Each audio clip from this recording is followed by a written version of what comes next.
वक्त ने उसका थोड़ा साथ क्या नहीं दिया तो लोगों ने तो उसके काबिलियत पर ही शक करना शुरू कर दिया। थोड़े दिन खराब क्या गुजरे, उसके भविष्य पर ही अपने आप में एक सवाल खड़ा हो गया। वक्त तो सबका खराब आता है, लेकिन इसका यह मतलब थोड़ी है मेरे भाई कि उसके द्वारा किए गए सारे ही कारनामों को बुला दिया जाए। क्रिकेट के बड़े दिग्गज जो कभी उसके नाम की माला जपा करते थे, क्रिकेट की बड़ी बड़ी हस्तियां जिन्होंने उसको क्रिकेट का किंग बना दिया था, लेकिन उसका खराब दौर क्या आया, वही लोग उसको टीम से ही बाहर करने के लिए अलग अलग बयान देने लगे। मेरे भाई ये कहानी है क्रिकेट के किंग, क्रिकेट के बादशाह, शतकों के प्रिंस, सम्राटों के सम्राट विराट कोहली की।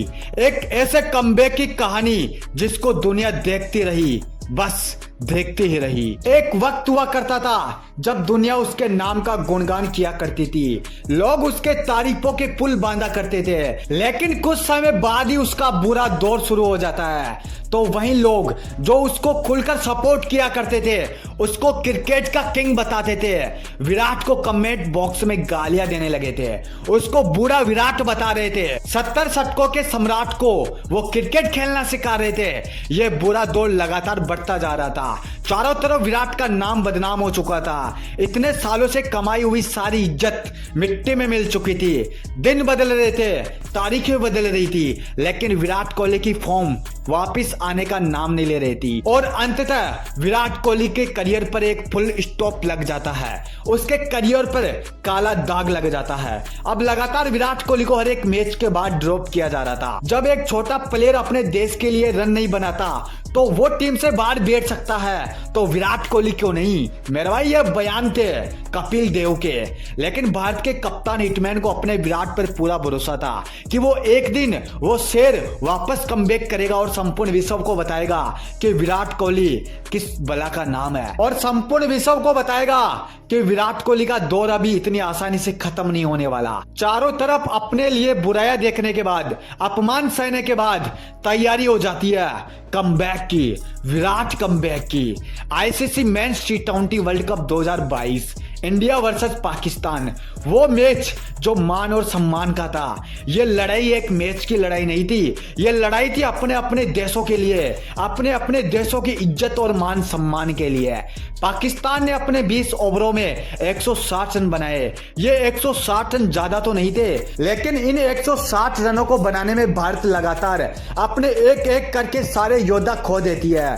पाकिस्तान के दो ऐसे गेंदबाज जिन्होंने कई सालों पहले चैंपियन ट्रॉफी में भारत का खेल खत्म कर दिया था, उस दिन की याद दिला दी थी। शाहिन अफरीदी, नसीम शाह, हारिस रूफ, ऐसे गेंदबाज जिन्होंने भारतीय बल्लेबाजों को हजारों दर्शकों के सामने नंगा कर दिया था। भारत के सारे बल्लेबाज एक एक करके मैदान से लौट रहे थे, लेकिन अगर कोई मैदान पर खड़ा था तो वो था विराट और हार्दिक। अपने इस विराट से किसी भी भारतीय फैंस को कोई उम्मीद नहीं थी, क्योंकि विराट का बुरा दौर अभी खत्म नहीं हुआ था। लेकिन हिंदुस्तान के कप्तान को अच्छे से पता था कि जब तक हमारे पास विराट कोहली मौजूद है ना, तब तक दुनिया की कोई भी ताकत हमसे ये मैच नहीं छीन सकती।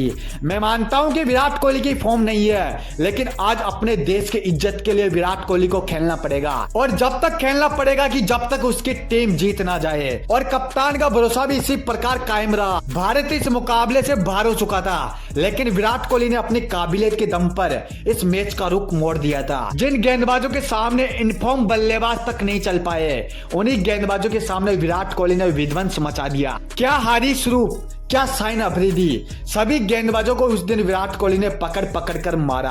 हारिस रूफ तो आज भी विराट कोहली के द्वारा लगाए गए उन 2 छक्कों को याद करके डर जाते हैं। मेरे भाई उस दिन विराट कोहली ने 82 रन की प्रलयकारी पारी खेली थी, और संपूर्ण विश्व को बताया था कि 1-2 मैच में मिली नाकामयाबी उसके करियर को खत्म नहीं कर सकती। लोगों के अब बयान बदल चुके थे। भारत ने मुकाबला जीत लिया था। जो लोग उनको गाली दे रहे थे ना, वही लोग फिर से एक बार अपने विराट कोहली की तारीफ कर रहे थे, उनके सेलिब्रेशन पर सेलिब्रेशन कर रहे थे। क्रिकेट इतिहास का बहुत ही भयानक कमबैक।